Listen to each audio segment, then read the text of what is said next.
Right at the start of this whole series, we learned that Satan is called the ruler with authority in the region of the air, and that he works from that position in those who are disobedient to God. He rules over rebels. Several times the book of John describes him as the ruler of this world. 2 Corinthians 4:4 even calls him the God of this world, with a small g of course. What this series has hopefully done is show the reality of those verses and illustrated that Satan is still very much at work in this world, as he has been from the beginning of time, using the same tricks over and over to deceive people into rebelling against God and turning worship towards himself. He has been the king of Tyre, or the spiritual force behind many human princes of Tyre, or antichrists, throughout history, from Nimrod to Ignatius Loyola to Adolf Hitler, and so on, and he is soon to raise up an end-time antichrist that will initiate a tribulation like the world has never seen before. But there's something important we need to understand before we end, and that is God's sovereignty over this situation. Despite everything we've heard about, understand that there is nothing that is beyond his control. God is far above every demon, antichrist, principality and power, and far above Satan himself. I think it's important to make this point because as we went through this series, it may have appeared that Satan was winning, that he was running rampant throughout history, raising up antichrists at will to manipulate, intimidate and destroy true believers. We can't help but see the encroaching darkness in our time as well, and it would be easy to think that there was little hope. But I want to show you how this works if I can. Go back to the oldest book of the Bible, the book of Job, and we find Satan in front of God's throne asking for his permission to test Job. God allows it, but he sets the boundaries, saying, "You may test him, do whatever you want with everything he possesses, but don't harm him physically."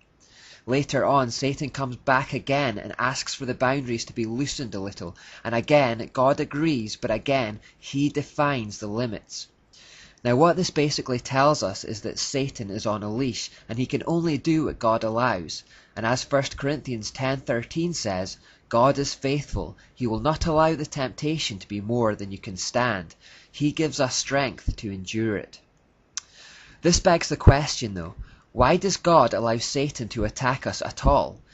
Well, very simply, God allows us to suffer because when accepted with the right attitude, it refines us and purifies us.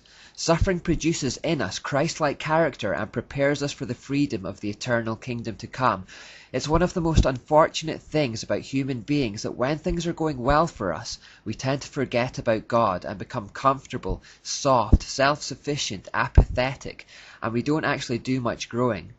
Suffering, on the other hand, sharpens our focus, our resolve, and turns our hearts and minds towards God. We lose our sense of self-sufficiency and are forced to accept our dependence on our Creator. It's in suffering that we actually develop our relationship with God the most.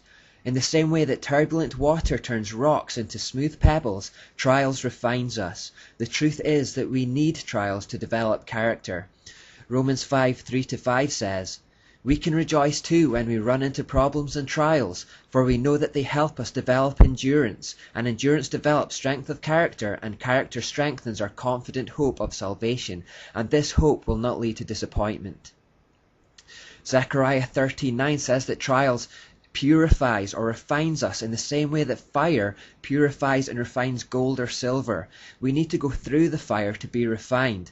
2 Corinthians 4:17 says, "For our present troubles are small and won't last very long, yet they produce for us a glory that vastly outweighs them and will last forever." So our suffering produces an eternal glory. I don't want to treat suffering lightly, but we need to see it through eternal eyes and recognize that this temporary life is only preparing us for eternity. We don't belong here, and we're not meant to invest all our hopes in this life.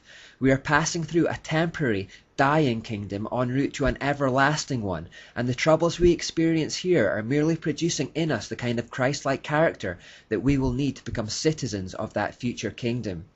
Acts 14:22 says, "We must go through many hardships to enter the kingdom of God." We are effectively in the wilderness on the way to the promised land right now. In the light of eternity, all present suffering in this wilderness will seem fleeting, like the blink of an eye, and it will have achieved a glorious end. Think of the greatest characters in the Bible and you'll notice this recurring theme. Before they reach their destiny, they often have to endure a wilderness first.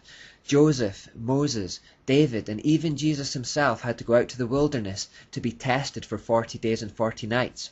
But the clearest example of this point comes in Exodus. When the Israelites left Egypt for the promised land, they had to endure a wilderness first. The wilderness was a proving ground for the Israelites, and they stayed there until they were ready for the promised land. God provided for them in that wilderness, but it was a wilderness nonetheless. Likewise, there is a promised land ahead for us Christians, and in the meantime, God will provide for us in this wilderness, but it is a wilderness nonetheless. Don't get too comfortable here. Like the Israelites, this isn't the destination. We're just passing through. Ephesians 2:10 tells us that we each have a job to do here that was planned for us long before we were even born. We've effectively been dropped in behind enemy lines in this world to carry out that mission. Some people need money for their mission, others don't. Some need health, others don't. But all of that is of secondary importance to the eternal goal. We've set our sights too low if we invest everything in the here and now. C.S. Lewis wrote, "We are half-hearted creatures, fooling about with drink and sex and ambition when infinite joy is offered us, like an ignorant child who wants to go on making mud pies in a slum because he cannot imagine what is meant by the offer of a holiday at the sea. We are far too easily pleased." We should be like soldiers abroad, focused on the task at hand but dreaming of the day the war is won and we get to go home. Now many Israelites lost heart in the wilderness and turned aside to the satanic mystery religion. That generation were therefore never permitted to enter the promised land. Similarly, in these last days we'll see people losing heart as well and turning to the mystery religion, and they won't see the promised land either. But others will stay the course and will one day see glory. Let us be one of them. Let our present troubles shape and mold and purify and help us develop a relationship with God and a dependency on God so that we will be ready for the promised land. And of course, let's do all we can to take as many people as we can with us. Our focus here can be summed up in the phrase, to know God and make Him known. Finally, as we see things getting darker all around us, we shouldn't be worried or afraid of the days to come. Instead, we should be incredibly excited that everything is happening exactly as God said it would, and that He is completely sovereign over the events that are about to take place. Jesus told us ahead of time in Matthew 24:25 what was going to happen so we wouldn't be caught off guard, and in Luke 21:28 He said that when we begin to see everything that was prophesied beginning to take place, that we should take heart, stand up and look up, for our salvation is near. Indeed, just as things seem darkest, we are actually closest to the dawn. Nothing illustrates this better than Jesus' own death and resurrection. While God in human flesh was being mocked, tortured, and nailed to a cross of wood, taking the punishment that we deserved upon Himself to give us life, outwardly it seemed that Satan was winning in that moment, that darkness would triumph. The disciples were scattering, lost, confused and afraid. It was the darkest hour. But actually this greatest evil in world history, the death of Christ, was just a precursor to the greatest good. Jesus' death bought freedom and everlasting life for anyone who would repent of their sin and trust in Him for salvation. He provided a way to God where there had been no way, and He orchestrated it all Himself. Judas Iscariot acted under the inspiration of Satan to betray Jesus, but Jesus Himself initiated the process, telling Judas to go ahead and do what he had planned to do. When the officers came to take Jesus away, He said, "I was with you day after day in the temple. You did not lay hands on me, but this is your hour and the power of darkness." In other words, this hour has been given to you. You are taking me no sooner and no later than what my Father planned. In John 10:18, Jesus makes it clear that Satan isn't taking His life, saying, "No one can take my life from me. I sacrifice it voluntarily, for I have the authority to lay it down when I want to and also to take it up again, for this is what my Father has commanded." In other words, God remains sovereign even in what appeared to be Satan's crowning moment, and He's sovereign in our dark times too. In Daniel 2:21 we read that God controls the course of world events. He removes kings and sets up other kings.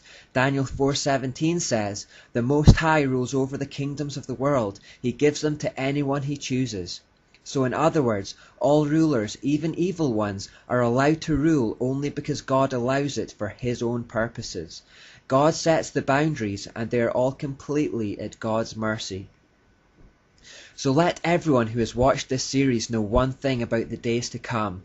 God wins. Jesus reigns triumphant. Every knee will bow and every tongue confess that Jesus Christ is Lord, to the glory of God the Father. Satan will be thrown into the lake of fire along with his hordes of demons, and we will reign with Jesus in glory forever and ever. Satan's time is very short and getting shorter, and he knows it. So stand firm and keep your faith. Endure the trials. Let them mold your character and prepare you for glory.